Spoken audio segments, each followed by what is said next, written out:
За сайн байцгаана уу. Эргэцүүл манай дараагийн дугаар эхэлж байна. Өнөөдрийн дугаар жоохон тэс ондоо гэж хэлэх шаашаа тий. Гэхдээ бас ер нь баг ондоо шүү. Ер нь ондоо шүү. Манай зочин бол одоо та бүгд мэдж байгаа хайлагч гэдэг халдвартай ганхуу ах орж ирсэн. Оролцож байна тэгээ. Бидний яг ганхуу ахын өнцгийг л асуух гал тий. Яг ганхуу ахыг юу бодож явдгийг энэ асууж байгаа онцлог нь юу гэхээр дэлхийн олон улсаар явцсан гэдэг хүн бол олон соёлыг мэдэрсэн байгаа гэсэн үг. Тэгэхээр тэр утгаасаа ерөнхийдөө бид нар бас уулзъя гэдэг ингээд бас бидний урилгыг хүлээж аваад бидэртээ сууж аваад маш баярлалаа. За ийм асуулт байна. За таны хувьд энэ бөөмөргөл гэдэг зүйлийг яг юу гэж ойлгодог вэ? За юуны өмнө дүүнэрийнхээ энэ гоё подкаст орсон маш баярлалаа. Ах нь бол одоо маш олон подкаст оролцож ирсэн. Айгу итгэлтэй оролцдог. Сая ингээд дүүнер маань ураад яг юуны талаар гэсэн чинь бөөмөргөлийн талаар гэсэн чинь айгу итгэлгүй болоо явцсан шүү. Энэ үгэндээ гэж хэлэхдээ. Энд чинь нөгөө хүн мэддэг сэдвээ ярих нь чухал. Тэгээ сая дүүнэртэйгээ яриад ярьсан чинь гүй ганхуу ахаа та заавал тэ бөөмөргөлийн талаар танаас лавж асуух гэдэг юм шээ. Ер нь бол энэ одоо дэлхийн нийтэд ямар байдаг юм бэ тэ. Тэгээ энэ өв соёлоо одоо монголчууд бид нар ингээд өндөр авч үлдэх ёстой юм уу, ёсгүй юм уу тэ. Тэгээ бөөмөргөлийн талаар одоо монголчууд маань хамгийн гол нь яг та бүгдийн ингээд энэ сайхан подкаст нь бөөмөргөлийн талаар за мэдээж эцэг дээдсээс өвлөн ирсэн сайхан уламжлалыг ингээд монголчуудад зөв өнцгөөс нь танин мэдүүлэх ийм сайхан подкаст одоо ингээд нэвтрүүлэг хийж байгаад маш их баярлалаа. Дээрээс нь одоо ингээд их гоё одоо энэ чинь тахилын гэр гэдэг тийм ийм гоё тахилын гэрд одоо би бас анхудаа орж ирж байна. Оны ч бас сүртэй юм байна.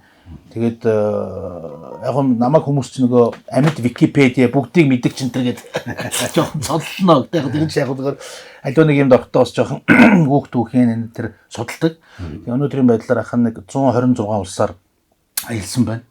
Аялж явж байхдаа мэдээж тухайн улсын одоо өв соёл, түүх тэгэл бүх юмыг судалж монголчуудад аль болохоор зөв талаас нь тухайн улсыг бас таниулах те. Тэгээд ингээ явж байхдаа одоо тохиолдолд зөндөө л одоо энэ бөөмөргөлийн талаар бас сонсч илаа. Зарим бөөждөө ч уулзч явлаа.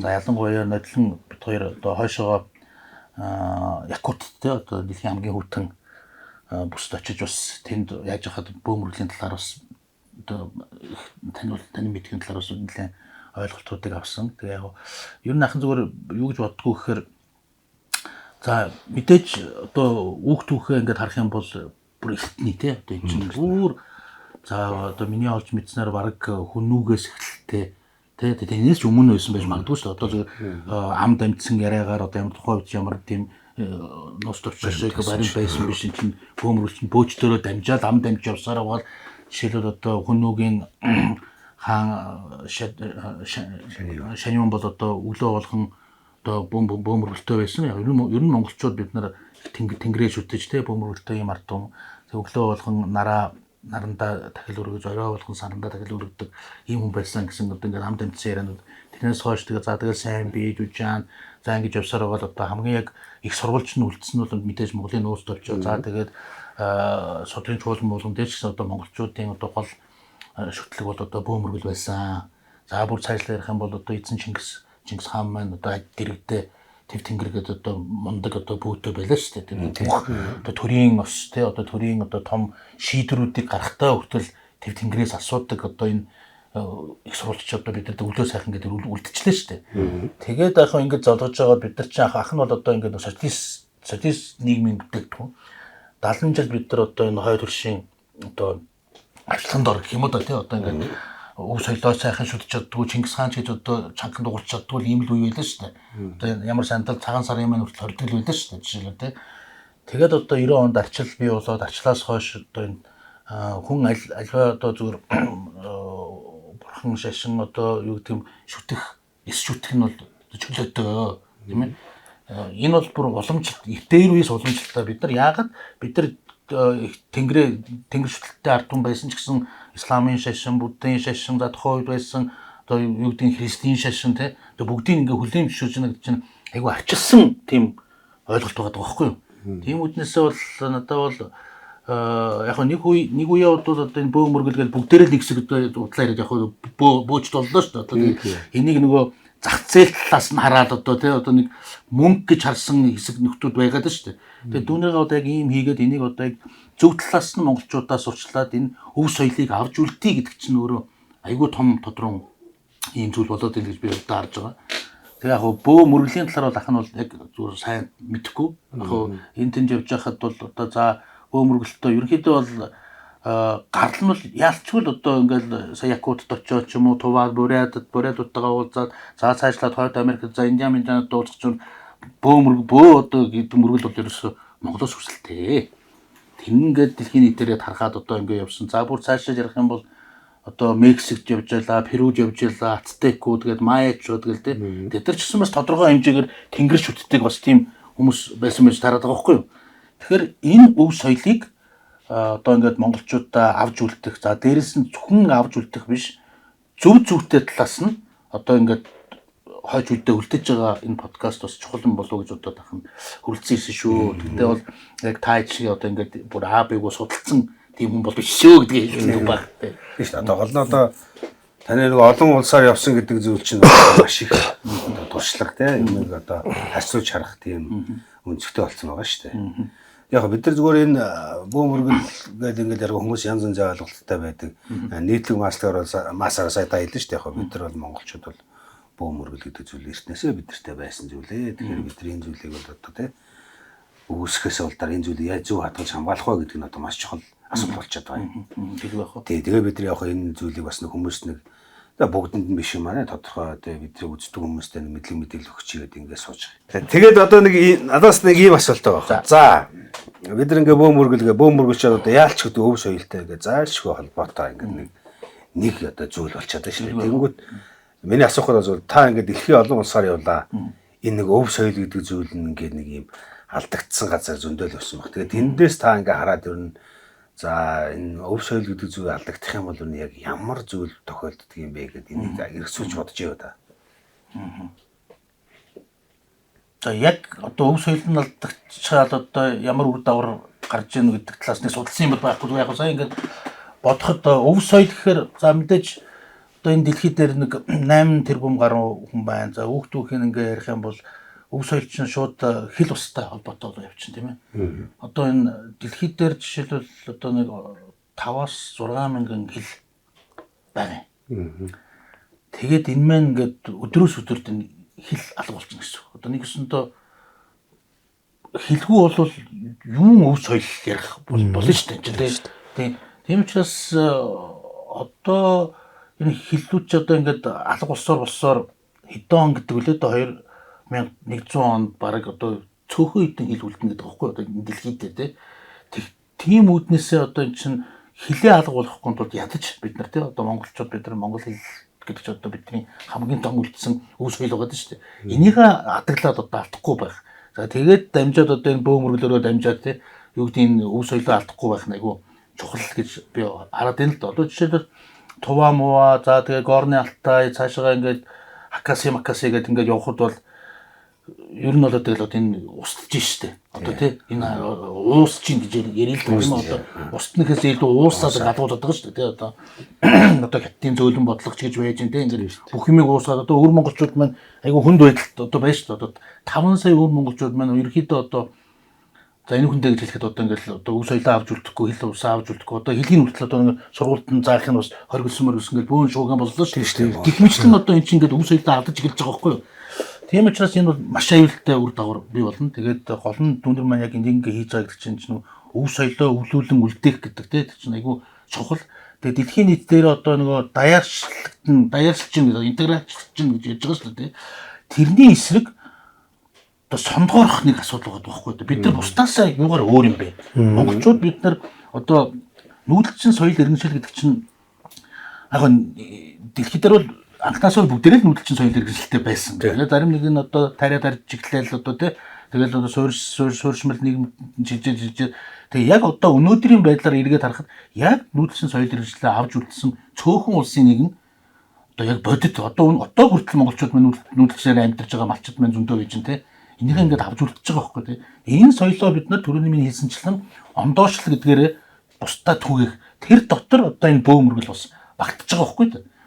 Тэгэхээр одоо надад зүгээр нэг үнцэн харагдаад байгаа нь манайх ч нэг юм руу ингээд туйшраад аваачаад ингээд нөгөө одоо англиар бол legacy гэж хэлээд байгаа юм тийм.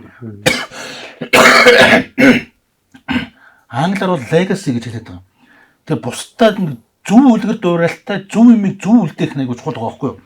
Тэгэхгүй л эн чинь буруу тийш нь аваад залчих юм бол эн чинь муу нэг бөөмөргөл гэдэг тийм мэднэ нөхдүүд одоо ингээд мөг зөрг хийсэн нөхдүүд байдаг гэдэг одоо буруу ойлгоо явуулчих юм бол эн чинь ингээд устгах аюултай байгаа байхгүй. Тэгэхээр та хэдийн хийж байгаа энэ подкаст бол маш зөв гэж би хувьдаа харж байна. Хойшоо ингээд явж байхад бол одоо шаман гэж өөрсдөө нэрлэдэг байгаа шүү дээ. Бид нар бол одоо бөөжлөд энэ тийм. А тэд нар бол шаман гэж нэрлэдэг байгаа. А шаман гэдэг үг чинь болохоор мэднэ гэсэн үг юм билээ шүү дээ. Ер нь мэддэг хүн тий одоо мэдрэн мэдэх гэсэн утгатай юм билээ шүү дээ. За хаанах тунгуус үлээ хаанах үг гэдэг үлээ тий. Тийм утгатай юм билээ. Тийм учраас одоо бид нар нөгөө дэлхийн нийтээс юугаараа бид нар онцлог гэхээр одоо хамгийн түрүүнд бид нар хоёр зүйлээр онцлог байгаа байхгүй. Нэг нь бол үг түүх. Одоо дэлхийн түүхэнд одоо Монгол шиг их Монгол улс шиг ийм одоо түүхтэй гарын 5 хоронд багтах улс биш шүү дээ. Одоо тий Ромын эзэн түүхөр, Монголын эзэн түүхөр тий одоо юу гэдэг Александр Македоны Александр ч гэдэг юм одоо цөөхөн эдэн эзэн түүхөр байгаа байхгүй Перс эзэн түүхүүд бай. Тийм үднээсээ бол түүхээр бол бид нар ялцгүй бусдаас бусад одоо энэ дэлхийд байгаа одоо 200 гаруй улсаас ялгарч байгаа. Хоёрт нь бид нар нүүдэлчин соёлын гэрчлэлээр ялгарч байгаа байхгүй. За энэ нүүдэлчин соёлын гэрчлэлийн дотор чинь энэ бөөмөргөл би багтчихин гэж ойлгоод байгаа байхгүй. Тэгэхээр энэ өв соёлыг авч үлдэнэ гэдэг бол бид нар бүгд эзэсээ одоо уламжилж ирсэн энэ сайхан уламжлалаа монголчуудаа зөв талаас нь түгэх энэ үйлсдүүд ингээд нэг хэсэг нь зүтгэж явж байгаа нь талархууштай санагдана л да. Та ингээд бас олон орноор аялж үзсэн. Одоо тэр олон орноор ингээд явж хахад одоо өв соёл нь алдагдсан төрөө ирж штэ тий. Одоо хил нь устдсан. Тэгээд хил устдаад одоо угаасаа мал хил гур байх бол тий. Тэгээд оршин дурцсангүй л гэж байгаа. Тэгээд яг таны тэр хэлээд бас мал хил гуравтай байхад болно доо гэдэг тийм тий. Зөв зүгээр нь хил зүг бас биш байгаа байхгүй юм чинь. Тий одоо тэгээд тэр хитрхи хөгжсөн орнууд байна тий. Одоо бид нар яг энэ өв соёл болоод энэ нүүдэлж явахгүй соёлтой ард түмэн ингээд монголчууд дэлхийд бол одоо ингээд бэж ин хитрхи хөгжсөн ондоошцсон одоо тэр хөгжлөнд тулцсан орнууд ялчгүй эргэж юм нүүдэлж авахгүй соёл руу өнгөж байгаа юм болов гэж би хардаг байхгүй. За. Энэ талаар та ер нь юу гэж бодож байна? Одоо тэгтээ тэр бүх юм хөгжөөд ирэхээр бүх юм хиймэл болчихлоо тий. Натурал юм байхгүй болчихлоо. Тэгээд ирэхээр энэ Монгол улс Монгол бас энэ нүүдэлж авахгүй соёл болоод энэ юмыг дэлгэрүүлж чадах юм бол энэ дэлхийд бас байлдан дагуулах ч юм уу тий. Тиймэрхүү өнцөг. Яста сонин өнцөг байна. Гэтэ ер нь бол альва нэгэн хөгжил нөгөө спиралаар ингэж явдаг гэж ярьдаг шүү дээ тий. Тэгээд эргэх холбоо одоо фидбек тий. Ер нь ингээд буцаад эргэдэг. Одоо зүгээр хаа хөгжимчин хүний хувьд бол одоо жишээлбэл нөгөө пянз гэдэг юм чинь устж үгүй болж илаа шүү дээ. Бидний баг одоо пянзнаас гоё юм байхгүй л. Тэгээд одоо чинь техник технологи хөгжөөд бүх юм дижитал болоод тэгээ захин болоод ингээд чинь ас бусчихсан. Одоо буцаад пянз жишээлбэл модонд орж байгаа жишээтэй тий. Яг түнтэй адилхан одоо энэ тултлаа хөгжсөн улсууд маань эргээд одоо тэр юуг санагалцах буцаад тэр юугаа өнгөх гэх юм уу гэх юм тий. Тийм хандлага үйж магадгүй наа чинь бол тиймэрхүү юм саяар нь ажиллаж ирсэн. Яг ингээд чинь судалгаа явахгүй ч гэсэн шүү дээ тий. Та нар ингээд буцаад нүдэлчин болох гэж байгаа юм уу гэлтэй шүү дээ. Гэтэ яг зүгээр энэ нөгөө ондоорчлын асуудал та. Тэгээ бид нар чинь тэгэхээр бусдаас одоо юугаар ондоорч чинь гэхээр төрөний хэлсчлэн хоёр юм аа тий. Үг дүгээр ондоорч чинь нүдэлчин соёлын нэшлэлээр ондоорч чинь. Тэгээ энийгээ авч үлдэнэ гэдэг нь одоо зүгээр маркетинг талаасаа за ингээд аялал жуулчлал талаасаа за одоо ингээд улсын хөгжил талаасаа ярих юм бол чинь бас аялал жуулчлалын том одоо нэг татах хүч болж штэ тий. За тэгээд бүр цаашгаа хөрс ярих юм бол одоо нэг органик гэдэг одоо ингээд явахаар чинь тэр иргэншсэн газрууд маань одоо зөв хүнсэн дээр ярихад бүх юмыг одоо ингээд нөгөө бордоо юу гэдэг тэгэл технологийн дэвшлэр ингээд ургуулж хахад манай хөрсөн дээр дурж байгаа юм чинь илүү органик болж хуураад штэ тий. Одоо зүгээр хамгийн наацх нь яг Монголын хөрсөн дээр ургасан төмс зүгээр ургасан төмс хоёр ялгаатай байна. Танахаас ингээд төмс экспортлол илүү өмнө түрэхээр байна ч гэдэг юм үү те. За Монголын одоо ингээд бэлчээр дээр бэлтэж байгаа малын маань мах бусад одоо фермд байгаа малын махнаас одоо арай өөр байна ч гэдэг юм үү те. Ингээд ярих юм бол эдийн засгийн талаас ч гэсэн бас өргөөжтэй юм болоо гэж харж байна. Зүгээр яг буцаад яг тийшээгээ нүүдэлч рүүгээ шилжиж гэж байгаа тийм улс бол одоо улс хүнтэй бол төдийлөн таараагүй л нэ. Тий яг тийм юм байхгүй л дээ. Гэхдээ яг бидний энэ нөгөө нэг өвөг дээдсийн үлдээсэн энэ газар нутаг энэ ухаан тий энэ өвс соёл гэдэг юм чи тийм агуу юм багт. Тэгвэл тийм тэр бол одоо нэг үе бодвол бид нар чинь нөгөө үүх түүхий чинь биднийг гажуудулж илаа шүү дээ. Түрүү хэлсэнчлэн нөгөө бүр эзэн Чингисийн нэрийг хэлэхэд хүртэл хоригддог одоо байлаа шүү дээ. Тэг чи одоо өнөөдөр одоо энэ ачлын буйнаар чинь те бид нар чи үүх түүхээ ядаж зөв бич сурж штэ. Түүх гуйлна гэдэг те бид нар чинь одоо 1970 жил бас толгоонд байна бас худлаа түүх олон жил ингээ явцсан. Тэрнээсээ өнөөдөр хүртэл одоо зарим нэрэгд маань ингээ салж чадахгүй бас юм тохиолдол байгаа даа шүү дээ. Тэгээ одоо түүхчд маань эргээд чөлөөтөө сайхан түүхээ бичдэг болсон байна. Яг зөв зүйтэйгээр нь яг тухайн түүх бол гагцгүй яг гашуун байж болно. А түүх бол гагцгүй үнэн л байх хэрэгтэй байхгүй. Гажуудсан байж болохгүй те. Тэгээ энэ түүхэн дотор бол бөөмөргөл бол одоо бас нэг хэсгийн зайг нь бол эзлэж явах хэрэгтэй. Тэгээ энийгээ бид нар үнэн зөвөр нь те одоо үнэн зөвөр. Одоо өвөг дээдс маань яг ингэ өдөр болгон тэнгэрдээ залбираад бөөмөргөлтөө ингэ залбираа те энэ зан үйл хийгээд энүүгээрээ ер нь би зүгээр ойлгохдоо түрүү нөгөө яг та бөөмөргөлийн талаар юу гэж боддгоо гэдэг миний зүйл ойлголт шүү. Хань ерөнхийдөө энэ яалчгүй нэг эрс тэр суур амьсгалтай одоо нэгдэж бөөнөрөө ингэж байдаг овог отог аймгийн одоо ийм хүмүүсээс гаралтал одоо бөөмөргөлийн чинь бол шашин гэж хэлэхгүй байгаа шүү дээ. Энэ чинь бол одоо зан үйл те. Одоо тэгээ энэ чинь айгүй чухал юм байгаа байхгүй юу? Тэгэхээр яг энийгээ л ингээд бид нар давж үлдэх нь айгүй чухал. Тэгээд энэ түгэж байгаа дүнэртэй бол бас барах хэрэгтэй юм болов уу гэж бодож байна. За энэ дэлхийн ингээд хөгжөөд ингээд сайхан болох нь болоо тэгэл нэг хөгжин тулгын тулаалаа байна. Бид нар монголоор яаж үлдэх гэж бодож байна та? Яаж үлдэх вэ? Яг бид нар зарим нэг нь одоо монголчууд бид нар 13 дугаар зуун дэлхийн талыг эзэлж ирсэн ард түмэн яхаар одоо ийм жижигхэн газар нутагтай үлдчихтэй нэ тэргээд одоо зөндөл асуудал байгаа те. Тэгээ хүүхдүүд хүүхд түүхээр.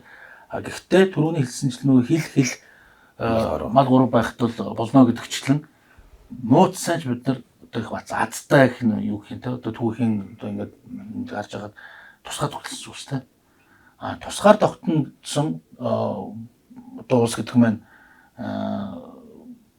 бусад одоо тусгаад тогтнолтын хөлийн зөвшөөрөөгүй зөндөө усуд байж шүү дээ. Дэлхийд ч одоо нэгдсэн үндэсний байгууллагад бүртгэлтэй 198 ус байгаа. Гэхдээ дэлхийд бол 216 ус байгаа байхгүй. Цаана 20 гаруй улс одоо жишээлбэл хамгийн наацхан жишээ нь Тайван байж байна тийм ээ. Одоо Хойд Судан байж байна тийм. Хөлийн зөвшөөрөгдөөгүй юм усуд биш. Тэрнтэй харьцуулахад Монгол бид нар хэдүүлээ 3,500,000 ч гэсэн энэ сайхан өвд эзэсээ үлсэн сайхан газар нутгаараа тусгаар тогтносон улс тийм учраас тусгаар тогтносон улс бол одоо үгүй болоод устчин гэсэн аюул бол би бол байхгүй гэж харж байгаа. Гэхдээ мэдээж энэ санаа амарч болохгүй. Бид нар хүүхдүүхээ маш сайн одоо үнэн бодитоор нь судлах хэрэгтэй, мэддэг байх хэрэгтэй. Тэрийг хүүхдүүдтэй бас түгээдэг байх хэрэгтэй. Тийм үтнээс бол яг агт нь бол зүгээр яг бид нар ингээд түрүүний хэл лээсэнтэй адилхан одоо энэ олон хэл өнгө устж байгаатай адилхан Монгол бол зэзэж устдахгүй. Тийм учраас бид нар за одоо нэг устгах гэж үтсэн гэх нь одоо хайшин одоо юу гэдэг нь те одоо бид өвдөдсээс зайлсан босоо сайхан Монгол бичгийн маань одоо ингээд хүчээр шахуу одоо шулуу хэлэхэд Орсын комментарийн дарамтаас одоо гэрэл өвсгөө шилжүүллээ шүү дээ. Тийм. Тэнгууд одоо өвөр монголчууд маань жишээл өнөөдөр хүртэл босоо Монгол бичгтэйгээ байж шүү дээ. Тийм Монгол хуучин Монгол бичгтэйгээ байж шүү дээ. Тэгээд надад нэг өвөр Монгол явж байхад нэг бас айгүй мундаг эрдэнэтэй хүн сонин юм хэлсэн.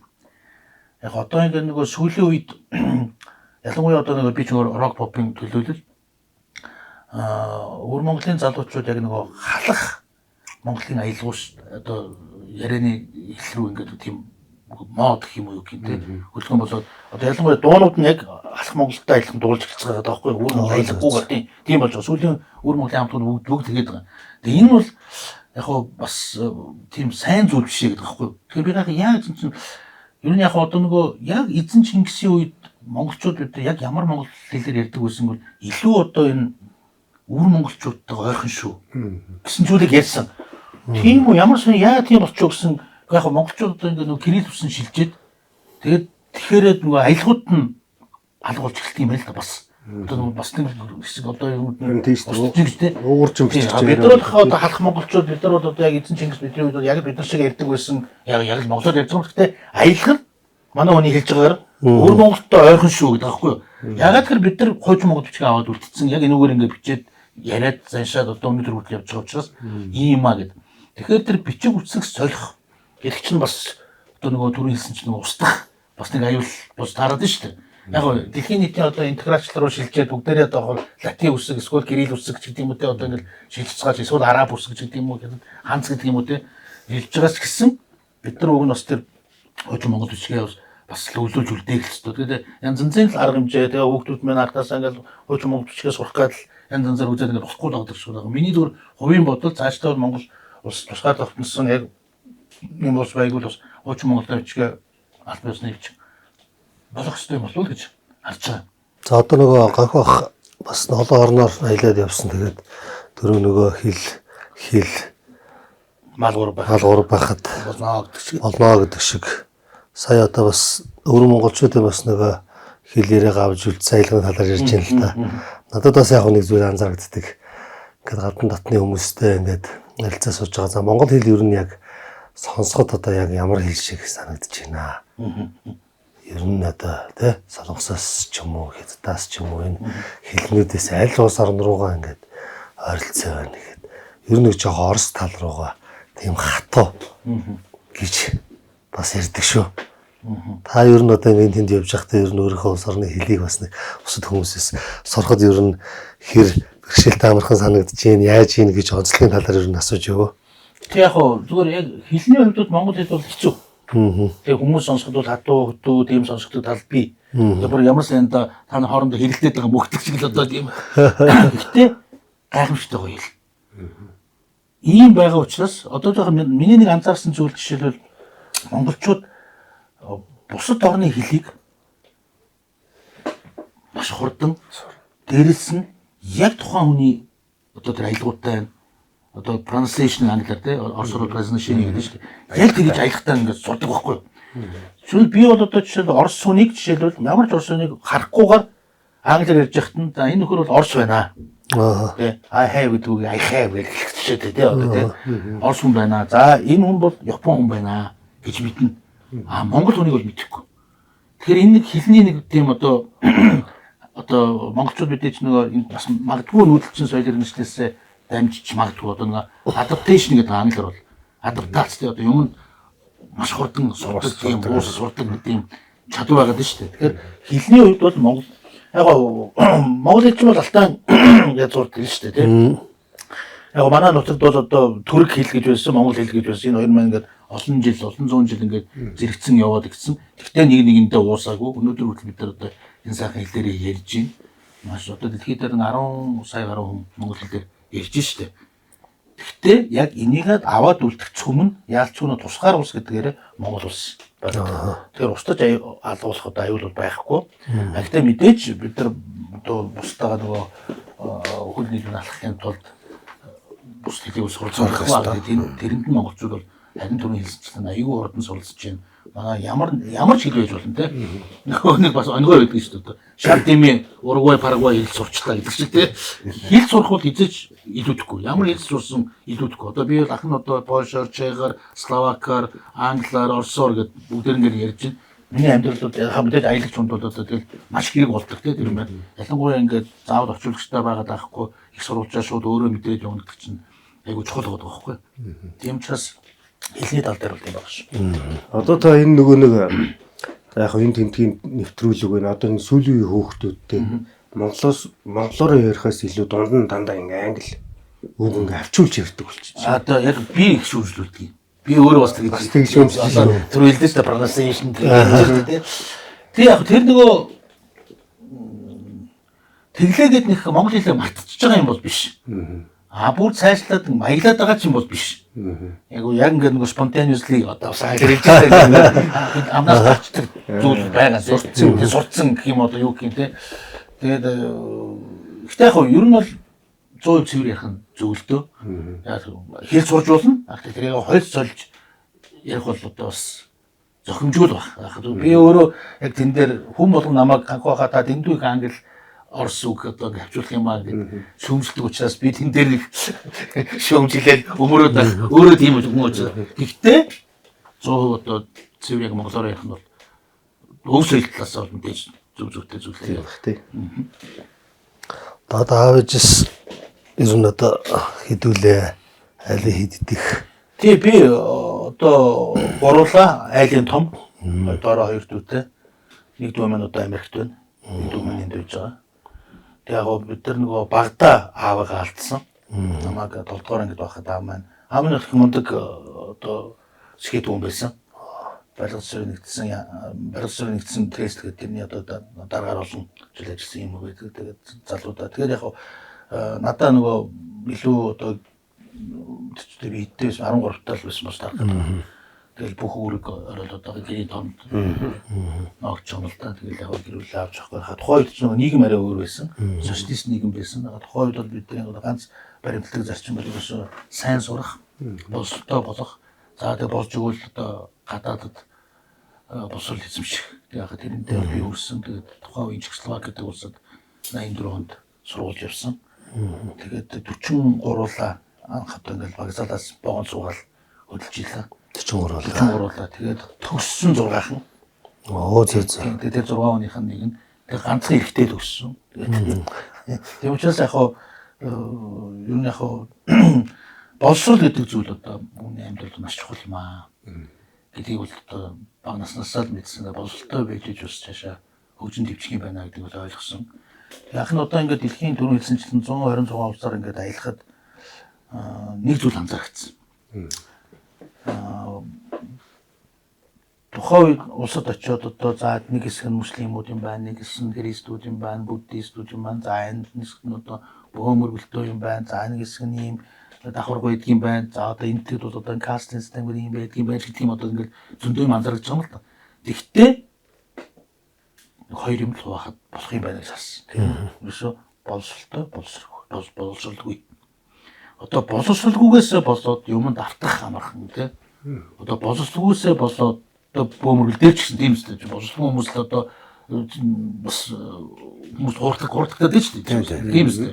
Тийм учраас боловсрол гэдэг зүйл бол одоо аль ч улсад хамгийн чухал байна. Тийм учраас Монголын төсвийн бодлого хаашаа цаашаа чиглэж явах хэрэгтэй гэхээр ерөөсөө монголчууд биднийг одоо боловсролтой болох хэрэгтэй байна. Энд бол манайхан бичиг үсэг тайлгдсан гэдгээр бол одоо сайн явж байгаа. Гэтэ дэлхийн нийтийн одоо боловсролтой болох одоо энэ чухал байна.